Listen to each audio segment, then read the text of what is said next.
Future అనేది ఐటీలో definite గా it is going to grow. ఇదేమి తగ్గిపోవడము అనేది ఉండదు. చాలా మందికి ఏంటంటే నెక్స్ట్ ఏంటి అన్న డౌట్ చాలా మందికి ఉండింది. కరెంట్ నో జాబ్ చేస్తున్న వాళ్ళకి కూడా ఫ్యూచర్ ఉంటుందా లేదా అన్న భయం నెలకొంది. ఇటు పేరెంట్స్కి స్టూడెంట్స్కి నెక్స్ట్ ఏంటి, ఫ్యూచర్ ఉంటుందా లేదా ఇలా ఆలోచించే వాళ్ళకి మీరు ఇచ్చే ఆన్సర్ ఏంటి, అసలు ఫ్యూచర్ ఏంటి అసలు? ఇవాళ రేపు చాలా సోషల్ మీడియాలో మనకి చాలా ఐటీ జాబ్స్ పోతున్నాయి. లేకపోతే ఈవెన్ వర్కింగ్ ప్రొఫెషనల్స్ ఇట్లా 15-20 years ఉన్న వాళ్ళకి కూడా జాబ్స్ పోయినాయి. ఒరాకిల్ కానీ ఫేస్బుక్ కానీ. అండ్ దెన్ ఫ్రెషర్స్కి అసలు జాబ్స్ లేవు.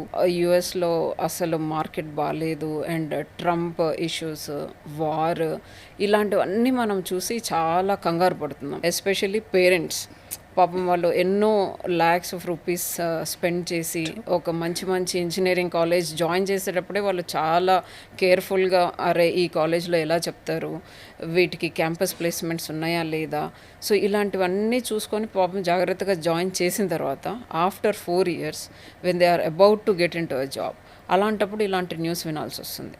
సో యాజ్ అ ఫ్రెషర్ మనం అనుకుంటాం అరే పేరెంట్స్ మాత్రమే ఎక్కువ స్ట్రెస్ ఫీల్ అవుతుంటారు because they invested money in them అని అనుకుంటారు. కానీ పాపం ఫ్రెషర్స్ స్టూడెంట్స్ కూడా చాలా నలిగిపోతున్నారు.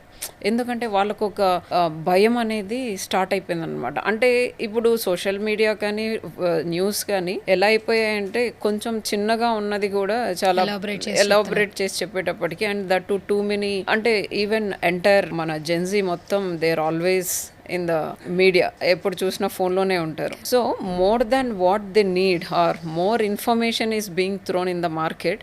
ఇంకా దాంట్లో అందరూ కూడా, and that to you know it, negative marketing అనేది మనకి ఎక్కువ అనిపిస్తుంది. చాలా మందికి జాబ్స్ కూడా వచ్చాయి కానీ అది ఎక్కువ నీకు రోల్ అవుట్ అవ్వట్లేదు బయట, ఆర్ సర్క్యులేట్ అవ్వట్లేదు. బట్ రియాలిటీ నేను ఈరోజు చెప్తాను మీకు. సో ఫ్యూచర్ అనేది ఐటీలో డెఫినెట్గా it is going to grow. ఇదేమి తగ్గిపోవడము అనేది ఉండదండి. అబ్సల్యూట్ టెక్నాలజీస్ లైక్ ఇట్లా ఏజ్ ఓల్డ్ టెక్నాలజీస్, వాటిల్లో మీకు ఫ్యూచర్లో డెఫినెట్గా ఉండవు opportunity. So everybody, even working professionals కానీ ఈవెన్ ఫ్రెషర్స్ కానీ ఒకే ఒక మాట గుర్తుపట్టుకోవాల్సింది ఏంటి అంటే వాళ్ళు కంటిన్యూస్గా అప్స్కిల్ అవ్వాలి. అంటే కరెంట్ మార్కెట్లో ఏవి కావాలి అన్న వాటిపైన మీరు అప్స్కిల్ అవ్వలేదు అనుకోండి, డెఫినెట్గా మీకు జాబు ఉన్నది పోయే అవకాశము ఉంది, అండ్ న్యూ జాబ్స్ ఫ్రెషర్స్కి వచ్చే అవకాశం కూడా లేదు. So as a parent, so మీరు వాళ్ళని డెఫినెట్గా ఇన్ని రోజులు 4 years ఎలా అయితే మీరు సపోర్ట్ చేశారో, ఈవెన్ ఆఫ్టర్ దేర్ ఇంజనీరింగ్ కూడా సేమ్ సపోర్ట్ వాళ్ళకి కావాలండి.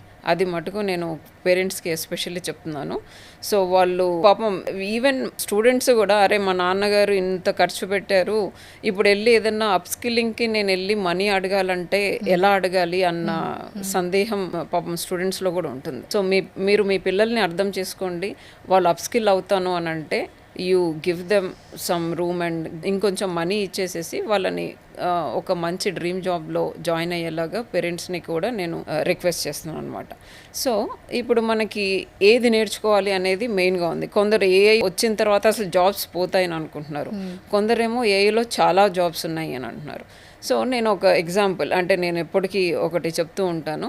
సో ఇంతకుముందు when we were kids, mean 10th class are intermediate ఉన్నప్పుడు ఇట్లా అప్పుడే కంప్యూటర్స్ వచ్చింది. అంటే ఎక్కువ యూసేజ్లో, కంప్యూటర్ కనిపెట్టి చాలా ఇయర్స్ అయింది, బట్ యూసేజ్ అనేది కొంచెం ఎక్కువ స్టార్ట్ అయింది అనమాట. సో అప్పుడు మనకి తెలీదు కంప్యూటర్లో ఇన్ని జాబ్స్ వస్తాయి అని చెప్పేసి కూడా. సో మా డాడ్ కూడా కెమికల్ కంపెనీలో వర్క్ చేసేవారు. సో ఇట్లా స్టోర్ ఇన్ఛార్జ్గా చేస్తున్నప్పుడు ఇలా మనకి ఇన్పుట్ మెటీరియల్ ఎంత వచ్చింది, అవుట్పుట్ మెటీరియల్ ఎంత అని చెప్పేసి వాళ్ళు ఒక రిజిస్టర్లో మెయింటైన్ చేసేవాళ్ళు. ఈవెన్ మనకి అటెండెన్స్ కూడా once you get into the office మీరు సైన్ చేయాలి. Correct, right. ఇప్పుడు అలా కాదు, బయోమెట్రిక్ వచ్చేసి. So there are so many tools, మీ టైమ్ ఇన్ టైమ్ అవుట్ అవన్నీ వెరిఫై చేయడానికి. సో అట్లా రిజిస్టర్లో మెయింటైన్ చేసేవారు అనమాట. సో డాడీకి ఒక 15 years ఆఫ్ ఎక్స్పీరియన్స్ వచ్చాక చెప్తూ ఉండే ఇట్లా కంప్యూటర్ వచ్చేసింది.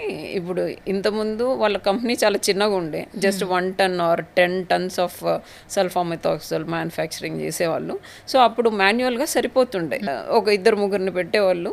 బట్ కంపెనీ గ్రో అయ్యేటప్పటికి ఆబ్వియస్గా కొంచెం ఎక్కువ రా మెటీరియల్ ఇంటేక్ అనేది జరుగుతుంటుంది. సో ఒక ఇద్దరు పీపుల్తో అవ్వదు అది, and it will slow down the future of the company also. అంటే వాళ్ళు ఫ్యూచర్కి అడాప్ట్ అవ్వలేకపోతే. సో ఆబ్వియస్గా ఇప్పుడు మన ఎగ్జిస్టింగ్ ఎంప్లాయీస్కి కంప్యూటర్స్ నేర్పించారు డాడీ వాళ్ళకి, అండ్ డౌన్ ద లైన్ మీకు తెలుసు ఇంకా దాని తర్వాత ఎన్ని జాబ్స్ వచ్చాయి కంప్యూటర్స్లో, అండ్ ఎంతమందికి ఆన్సైట్ ఆపర్చునిటీస్. ఇంకా ఇప్పుడు చూస్తే ప్రతి ఇంట్లో ఒకరు ఇద్దరు సాఫ్ట్వేర్ ఎంప్లాయీస్ అనేది కామన్. సో అలానే ఇప్పటికి కూడా ఏఐ మీద ఎక్కువ ఆపర్చునిటీస్ అనేటివి ఉంటాయి అన్నమాట. సో ఎవరు భయపడకండి, డెఫినెట్గా ఏఐకి చాలా ఫ్యూచర్ ఉంది, అండ్ ఏఐ వల్ల జాబ్స్ పోవండి. It will generate more number of jobs. ఇప్పుడు మీకు నేను చెప్పినది అది నిజమవుతుందా అన్న క్వశ్చన్ మీలో ఉండొచ్చు, but definitely it is going to rule the world.